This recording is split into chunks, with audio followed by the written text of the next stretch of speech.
तो दोस्तों, स्वागत है आपका देश और दुनिया की खबरों के इस नए एपिसोड में। दरअसल आज भारत से जुड़ी हुई कई इंपॉर्टेंट अंतर्राष्ट्रीय खबरें निकलकर सामने आ रही हैं। दरअसल आज की सबसे पहली और सबसे बड़ी खबर निकलकर सामने आ रही है भारत के माइक्रोवेव वेपन को लेकर। जी हां, हमारी डीआरडीओ ने एक ऐसा हथियार बना डाला है जिसे देखकर अमेरिका और रूस की टाएं फिस हो गई।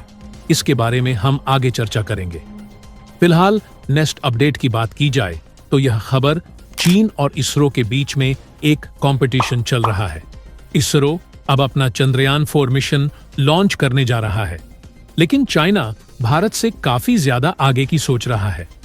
यह एक ऐसे मैग्नेटिक स्पेस लॉन्चर पर काम कर रहे हैं जिसकी अकेले की कीमत लगभग 1.5 लाख करोड़ की है।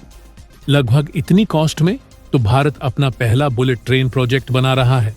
तो आइए इन दोनों खबरों को विस्तार से समझते हैं, लेकिन उससे पहले आप सभी इस वीडियो को एक लाइक करके चैनल को सब्सक्राइब करें और बेल आइकन को जरूर से ऑन रखें। तो चलिए शुरू करते हैं। तो दोस्तों, आज भारतीय डीआरडीओ ने पूरी दुनिया को हिलाकर रख दिया है, क्योंकि हमारे मिनिस्ट्री ऑफ डिफेंस की जो एनुअल रिपोर्ट निकलकर सामने आई है उसमें सबसे बड़ा खुलासा हो चुका है। दरअसल रिपोर्ट में यह सामने आया है कि अभी तक सब लोग यही सोच रहे थे कि भारत सिर्फ और सिर्फ लेजर हथियारों पर काम कर रहा है, लेकिन एक्चुअल में इस रिपोर्ट में बताया गया है कि न सिर्फ लेजर हथियार बल्कि जो लेजर हथियारों के भी बाप होते हैं, यानी कि माइक्रोवेव पैंस, डीआरडीओ उन्हें न सिर्फ बना रहा है बल्कि उनकी एक्चुअल में टेस्टिंग भी कर चुका है। और यह इतनी शॉकिंग बात क्यों है, उसके लिए आप यह आर्टिकल देखिए। यह 2020 का है। उस समय गलवान घाटी की हिंसा के ठीक बाद चीन के वैज्ञानिकों ने यह दावा कर दिया था कि जी, हमने एक माइक्रोवेव हथियार बना लिया है और गलवान घाटी की हिंसा के दौरान इसका इस्तेमाल भारतीय सैनिकों पर किया और भारतीय सैनिकों को हमने जिंदा जला दिया। हालांकि यह दावा बाद में झूठा निकला, लेकिन इस दावे से आप समझ सकते हैं माइक्रोवेव वेपन्स कितनी ज्यादा इलीट टेक्नोलॉजी है। इनका इस्तेमाल न सिर्फ दुश्मन देश के हथियारों के खिलाफ किया जा सकता है बल्कि दुश्मन देशों के सैनिकों के खिलाफ भी आप कर सकते हैं, जबकि लेजर हथियारों में ऐसा नहीं है। ऐसा इसीलिए क्योंकि लेजर हथियारों में जो ट्रांसमिशन होता है वो लाइट ट्रांसमिशन होता है। जी हां, लाइट को ट्रांसमिट किया जाता है और उसमें लाइट एक ही पॉइंट पर इतनी ज्यादा मात्रा में जाती है कि वो जगह या तो जल जाती है या फिर डिस्ट्रॉय हो जाती है। लेकिन उसका इस्तेमाल आप नॉर्मल ह्यूमन के खिलाफ बड़ी मात्रा में नहीं कर सकते, जबकि माइक्रोवेव वेपन में इसका ठीक उल्टा है। इसमें जो माइक्रोवेव्स होती हैं उन्हें ट्रांसमिट किया जाता है। इस वजह से आप इसका इस्तेमाल न सिर्फ दुश्मन देश के लड़ाकू विमान, ड्रोन, बल्कि जो टैंक होते हैं उस पर भी कर सकते हैं, जो आर्मर्ड व्हीकल होते हैं उस पर कर सकते हैं, यहां तक कि दुश्मन देश के सैनिकों पर भी कर सकते हैं। ये दुश्मन देश के सैनिकों को लिटरली जिंदा ढूंढ सकता है। इसे आप अंदाजा लगाइए कि माइक्रोवेव वेपन किस चीज का नाम है और कितने घातक ये हथियार हैं। और इसीलिए जब 2020 में चीन ने झूठा दावा किया तो भारत सतर्क हो गया, क्योंकि चीन उस समय झूठा दावा करके यह देखना चाह रहा था कि अगर वह माइक्रोवेव हथियारों का इस्तेमाल करता है तो दुनिया इस पर क्या कहेगी, उसकी कितनी आलोचना होगी और वर्ल्ड मीडिया का क्या रिएक्शन होगा। इसे वो कैलकुलेट करना चाह रहा था। इसलिए भारत सावधान हो गया, क्योंकि आज तो चीन झूठा दावा कर रहा है, कल को एक्चुअल में वो इसका इस्तेमाल भी कर सकता है। इसीलिए इसकी काट के लिए भारत ने खुद का माइक्रोवेव हथियार बनाने का जो काम था वह दुगुनी रफ्तार से तेज कर दिया। अब मिनिस्ट्री ऑफ डिफेंस की जो रिपोर्ट आई है, जो एनुअल रिपोर्ट है, उसमें बताया गया है कि भारत ने इस हथियार को बनाकर तैयार कर लिया है और अब से 1 साल पहले हम इसका गुपचुप तरीके से एक टेस्ट भी अंजाम दे चुके हैं, जो पूरी तरीके से सफल रहा।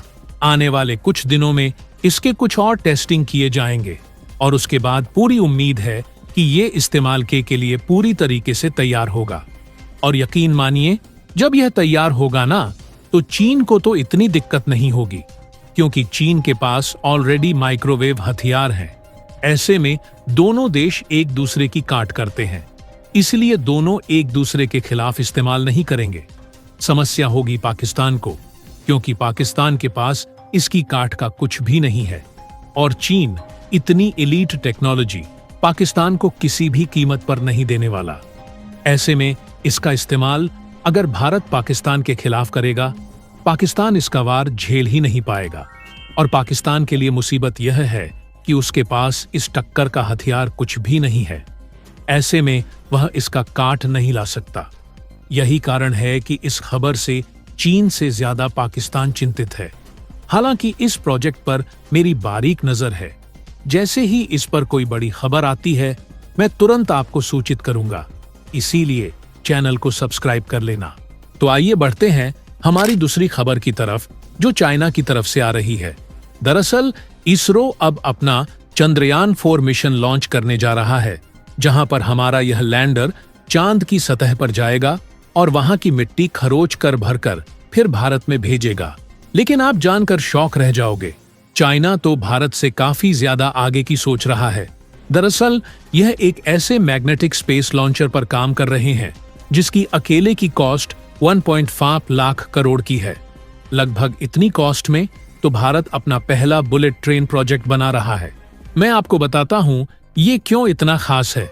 चाइना की research Shanghai institute of satellite engineering, इन्होंने एक प्रॉमिसिफाई कि अगर हम कैसे भी करके मून की सतह से हीलियम 3 को एक्सट्रैक्ट करके अगर इसको जस्ट 20 टन ले आए ना चाइना में, तो चाइना की 1 साल की सारी एनर्जी नीड्स इससे पूरी हो सकती है। प्रोजेक्ट में दावा यह भी किया जा रहा है कि चाइना रशिया के साथ मिलकर कुछ इस तरह के प्लान को अंजाम देगा और चंद्रमा के साउथ पोल पर यह जल्द ही अपना एक रिसर्च स्टेशन प्रपोजल भी कर चुके हैं कि हम बिल्ड करेंगे बाय 2035। दैट मीन्स अब से ठीक 11 साल बाद चंद्रमा पर चाइना पूरी तरह से सबको हैरान कर देगा। वहीं भारत के चंद्रयान 4 और 5 मिशंस, इस पर भी तेजी से काम किया जा रहा है। चंद्रयान 4 मिशन के दौरान यहां पर प्लान है कि सॉफ्ट लैंडिंग की जाएगी और फिर मून की सतह से रॉक्स एंड सॉइल, इसके सैंपल भारत में भेजे जाएंगे। इसके अलावा कुछ तस्वीरें आप यह भी देख सकते हो, जहां पर गगनयान मिशन की भी तैयारी जोरों शोरों से शुरू है। यहां पर इंडियन एस्ट्रोनॉट्स को भेजा जाएगा, लेकिन उसके लिए काफी इंटेंस टेस्टिंग, जीरो ग्रेविटी और बाकी सारे क्या चैलेंज होंगे, कैसे फेस करना है, सारा कुछ ट्रेनिंग किया जा रहा है। तो भारत अब आत्मनिर्भर बनने की तरफ अपना मजबूत कदम उठा रहा है। तो दोस्तों, इसके बारे में आपका क्या कहना है, कमेंट बॉक्स में जरूर बताइएगा। तो दोस्तों, जय हिंद, जय भारत।